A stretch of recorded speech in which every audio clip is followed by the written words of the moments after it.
हाय आज के इस वीडियो में हम डिस्कस करेंगे रैंक का मतलब क्या होता है, इतने सारे अलग अलग प्रकार के रैंक क्यों है, कौन सा रैंक सबसे ज़्यादा ज़रूरी, काफ़ी लोगों के रैंक के यहाँ पर डॉलर सिंबल, @ सिंबल वगैरह वगैरह चीज़ें हैं।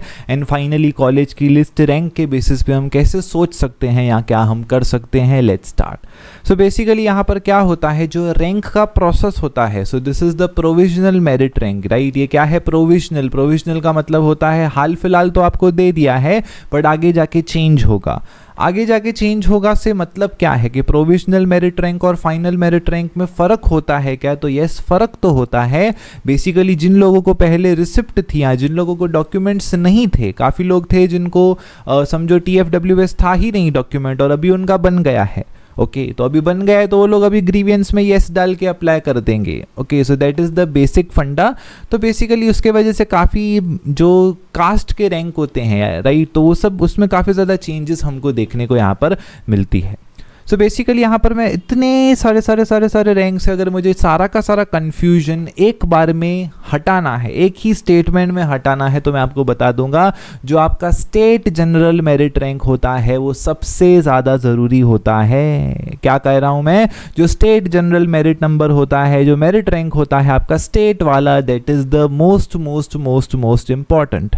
अब यहाँ पर क्या होता है, यहाँ पर काफ़ी लोगों को कन्फ्यूजन अराइज होता है। क्या होता है, काफ़ी लोगों को यहाँ पर कन्फ्यूजन अराइज होता है।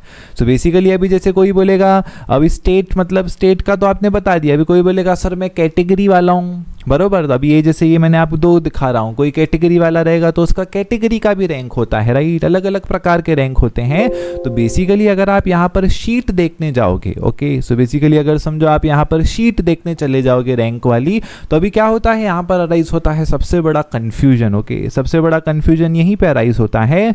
स्टूडेंट्स को क्या लगता है, स्टूडेंट्स को लगता है अभी जैसे ये मैंने कॉलेज कंसीडर किया है, ठीक है, ये उसके बेसिकली रैंक हैं। ओके तो अभी स्टूडेंट को क्या लगता है, स्टूडेंट को लगता है कि ये पर्टिकुलर मेरे कैटेगरी का रैंक है। ओके स्टूडेंट्स को गलत फहमी क्या होती है, गलत फहमी होती है, उसको लगता है सर ये मेरे कैटेगरी का रैंक है। ओके है ना, जो भी अलग अलग प्रकार के कैटेगरी के स्टूडेंट हैं, जैसे OBC हो गया यहाँ पर, तो बेसिकली उनको क्या लगता है, उनको लगता है कि ये कैटेगरी का रैंक मेंशन्ड है। उनको ऐसे गलत फहमी होती है कि कैटेगरी रैंक है क्योंकि उसी के तो नीचे लिखा है, राइट, उसी के एग्जैक्ट नीचे लिखा है यहाँ पर मैं आपको बता दूं ऐसा नहीं होता है।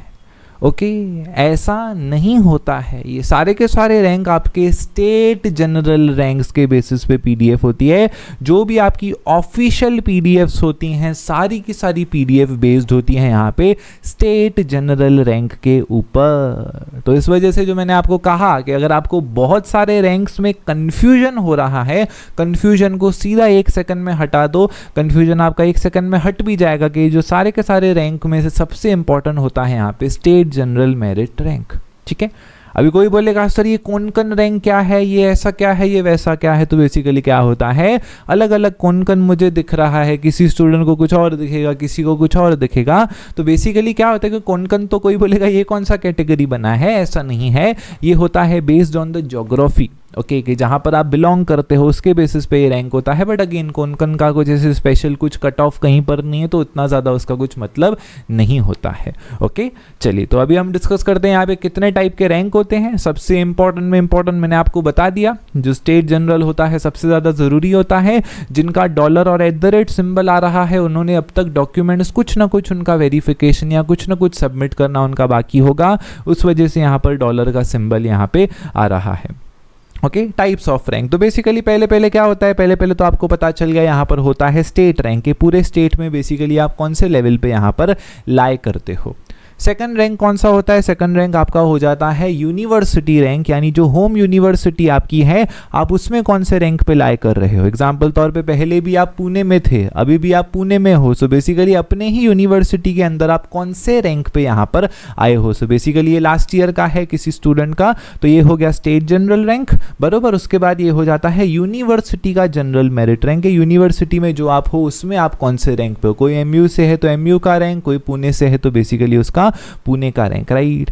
फिर क्या आ जाता है, फिर आ जाता है कैटेगरी का रैंक कि चलो भाई तुम पुणे से हो, मुंबई से हो, अब कास्ट का कैसा है, तुम्हारे कैटेगरी का कैसा है, तो तीसरा रैंक आ जाता है कि तुम अपने कैटेगरी वाले फेज में, कौन से रैंक में लाए करते हो। सो बेसिकली ये हो जाता है आपका यहाँ पर कैटेगरी का रैंक, राइट। सो कैटेगरी का, एंड फाइनली यूनिवर्सिटी में कैसा, एंड वगैरह वगैरह, ऐसा करते करते PWD, EWS, ऐसा करते करते सारे रैंक निकलते हैं, एंड फाइनली होता है यहाँ पर JEE के बेसिस पे।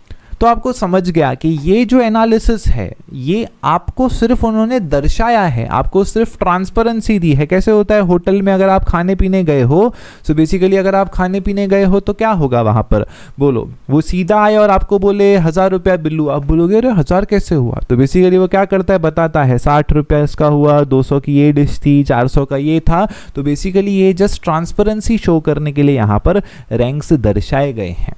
ओके तो अभी कोई बोलेगा सर पर क्या करूं, मैं करूं क्या, मैं पेरेंट्स बोल रहे हैं कि क्या है तू इधर 13,000 नंबर पे आए, सर घर वाले मार रहे हैं मुझे है ना, कि 13,000 के 14,000 नंबर तेरा रैंक है। सो बेसिकली इसमें आपको कुछ नहीं करना है, ये सारा का सारा काम करता है यहाँ पर AI। ओके सारा का सारा काम क्या करता है, सारा का सारा काम करता है यहाँ पर AI। और उसको भी मैं आपको थोड़ा सा समझाने का यहाँ पर प्रयास करता हूँ।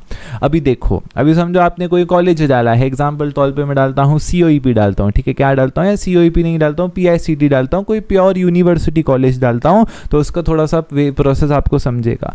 चलिए सो PICT कॉलेज में क्या है, PICT कॉलेज में कुछ सीट्स हैं, बरोबर, यहाँ पे कुछ सीट्स पड़ी हैं, राइट। PICT कॉलेज में कुछ सीट्स पड़ी हैं JEE वालों के लिए जो सिर्फ JEE के थ्रू आना चाहते हैं। सो कुछ सीट्स पड़ी हैं यहाँ पर JEE वालों के लिए। PICT कॉलेज में क्या है, कुछ सीट्स यहाँ पर पड़ी हैं कैटेगरी वालों के लिए, तो चलो भाई कुछ सीट्स पड़ी हैं यहाँ पर कैटेगरी वालों के लिए। एंड फाइनली कुछ सीट्स समझो पड़ी हैं अदर होम यूनिवर्सिटी के लिए। ऐसे ऐसे करते करते यहाँ पर सीट्स काफ़ी ज़्यादा पड़ी हैं, ठीक है। सो बेसिकली इसमें क्या होता है, अभी समझो सारी सीट्स यहाँ पर फुल हो गई, बरोबर, 4 सीट्स फुल हो गई, एक सीट यहाँ पर खाली बची है, एक सीट खाली बची है। एडमिशन लेने वाले समझो 2 लोग हैं, तो बोलो एडमिशन किसको मिले। सो ऑब्वियस सी बात है एडमिशन उसको मिलेगा जिसका रैंक कम होगा, राइट। समझो इसका रैंक है यहाँ पर 2400 और इसको रैंक, जस्ट एग्जांपल दो, इसको रैंक है यहाँ पे 2600।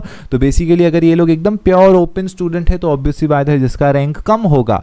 या अगर मैं दूसरे भाषा में कहूँ कि जिसका रैंक कम, अभी कैसे होता है रैंक ज़्यादा मतलब नंबर्स बढ़ा रहे हो, नंबर्स, रैंक उल्टा कम होना चाहिए, है ना। रैंक सबसे अच्छा किसका, जिसका सबसे कम रैंक होगा, रैंक 1 होगा, है ना यूजुअली हमको आदत ऐसा होता है कि 2400 से बड़ा 2600, बट रैंक के केस में उल्टा होता है। तो ये वाली सीट AI क्या करेगा, AI सोचेगा कि चलो भाई इसको यहाँ पर दे दो। ओके सो AI बेसिकली पूरा का पूरा ये प्रोसेस खुद ही देखा, फिर AI सोचेगा अरे इस बेचारे को एडमिशन नहीं मिला, शिट शिट शिट, चलो भाई इसका JEE का रैंक देखो। सो AI देखेगा 2 सीट बढ़ गया है, 1 सीट बचा है, तो AI पूछेगा इससे तुम्हारा JEE में कौन सा रैंक है, right, all India merit rank कितना है, तो समझो वो हो रहा है इसका 1200। ओके बट दूसरे स्टूडेंट का 900 है, यहाँ पर कोई तीसरा स्टूडेंट भी है जिसका 900 रैंक है, तो अगेन इस बेचारे को एडमिशन मिल जाएगा। देन AI के दिल में बहुत दुख पहुंचेगा, AI बोलेगा अरे इसको यहाँ से भी नहीं मिला, यहाँ से भी नहीं मिला। फिर AI पूछेगा अरे तेरा कैटेगरी रैंक कितना है, तो पता चला इसका कैटेगरी रैंक 400 है और बाकी सबका ज़्यादा है, तो उसको कैटेगरी के वजह से इसको यहाँ पर एडमिशन मिल जाएगी। तो बेसिकली ये पीछे का पूरा प्रोसेस होता है जो AI खुद देखता है, इससे मिल रहा है तो इससे दे दो, इससे मिल रहा है तो इससे दे दो, यहाँ से मिल रहा है तो इससे दे दो, किसी भी बेसिस पे आपको मिल जाता है। इस वजह से कई बार क्या होता है, कई बार ऐसा भी होता है कि मेल आदमी को फीमेल सीट मिल जाती है। ओके मेल आदमी को क्या मिल जाती है, फीमेल सीट मिल जाती है, बिकॉज वो कॉलेजेस में फीमेल ने अप्लाई नहीं किया था, लड़कियों ने अप्लाई नहीं किया था, या लड़कियां कम थी, या किसी तरीके से कुछ ऐसा हो गया। ओके कुछ ऐसा हो गया कि उसमें लड़कियां कम हैं। ओके तो बेसिकली फिर जो फीमेल अलॉटेड सीट्स होती हैं वो मेल मिल जाती है। कई बार ऐसा होगा कि आपको PWD मिलेगा, आपको हैंडीकैप सीट मिलेगी। ओके आप एकदम नॉर्मल हो, आपके सब हाथ पांव नॉर्मल हैं, अलग बात है घर वाले कोसते रहते हैं, ऐसा आपको डाउन फील होता है, अलग बात है, बट ऑब्वियसली आप फिजिकली फिट हो। बट ऐसा भी होगा कि आपको हैंडीकैप सीट्स अलॉट होंगी। ओके तो बेसिकली ऐसे सिचुएशंस में वो सब वही होता है कि रैंक के बेसिस पे सारा का सारा जजमेंट किया जाता है। Okay so basically conclusion video का क्या है, कंक्लूजन ये है, अगर आप कंफ्यूज हो रहे हो तो स्टेट जनरल मेरिट रैंक को फर्स्ट प्रायोरिटी दो। ठीक है, कन्फ्यूजन के ये सब हो क्यों रहा है, तो ये मैंने आपको प्रोसेस समझा दिया कि ये कैसे होता है। एंड फाइनली कैसे कॉलेजेस को प्रिडिक्ट करें रैंक के बेसिस पे, तो मैं आपको सबसे बेस्ट में बेस्ट बात बताऊंगा, आप मत करो, कोई ज़रूरत नहीं है करने का। आप परसेंटाइल के बेसिस पे ही कट ऑफ को प्रिडिक्ट करो, रैंक के बेसिस पे उन लोगों का काम होता है। हमारे लिए परसेंटाइल कन्वीनियंट है, बरोबर, हमारे लिए परसेंटाइल कन्वीनियंट है। कोई बोलेगा सर 99.99 परसेंटाइल आ रहा है, तो मेरे लिए ज़्यादा इजी है बोलना कि चल तेरे को COEP में मिल जाएगा एडमिशन, राइट, है ना। कोई बोले मेरा स्टेट मेरिट रैंक ये है, यहाँ वाला रैंक ये है, कैटेगरी वाला रैंक ये है, मैं खुद सोच में पड़ जाऊंगा कि क्या बता रहा है ये बेचारा, है ना। तो आप प्रिडिक्ट जैसा करते हो कॉलेजेस के बेसिस पे करो। एंड फाइनली कॉलेज लिस्ट हम आपको काफ़ी स्टूडेंट्स मांग रहे हैं कि लास्ट ईयर दिया था, तो इस साल भी दे दूंगा। जनरल कॉलेजेस का नाम मेरे पास है,